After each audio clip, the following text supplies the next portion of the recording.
Hello बच्चों, let's read the question. If the product of two irrational numbers is rational, then which of the following can be concluded?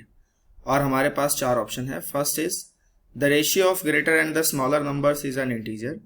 Second, the sum of the numbers must be rational. Third, the excess of greater irrational number over the smaller irrational number must be rational. And fourth, none of these. तो आइए बच्चों इस सवाल को समझते हैं. इस सवाल में हमारा जो की कॉन्सेप्ट होगा वो क्या होगा कि इररेशनल नंबर्स क्या होते हैं. इररेशनल नंबर्स जो रैशनल ना हो, which can't be represent in p by q form, इसको इररेशनल नंबर कहते हैं.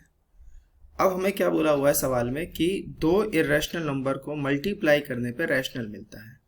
तो फॉर एग्जाम्पल लेट से कि मेरे पास एक इरेशनल नंबर है a जो कि है √2 और एक इरेशनल नंबर है b जो कि है 3√2. दोनों इरेशनल नंबर है.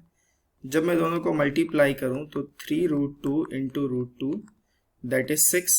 ये क्या है? Rational number. मतलब जो मुझे कहा गया है बच्चों वो कंडीशन में सेटिस्फाई कर रहा हूं. तो 6 इरेशनल नंबर है. अब समझते हैं पहला option, the ratio of greater and the smaller number is an integer. क्या बात सही है?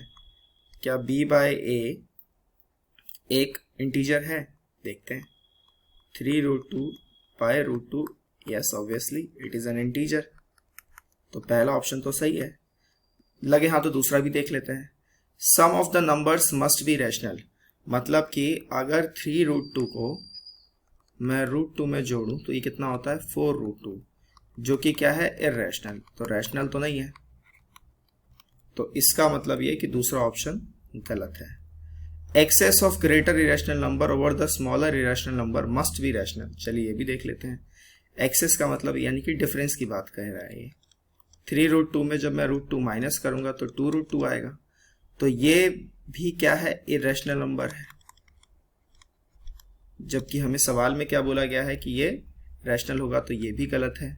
तो अभी तक हमारा सब सही आंसर क्या निकला है बच्चों? सही आंसर निकला है ऑप्शन ए.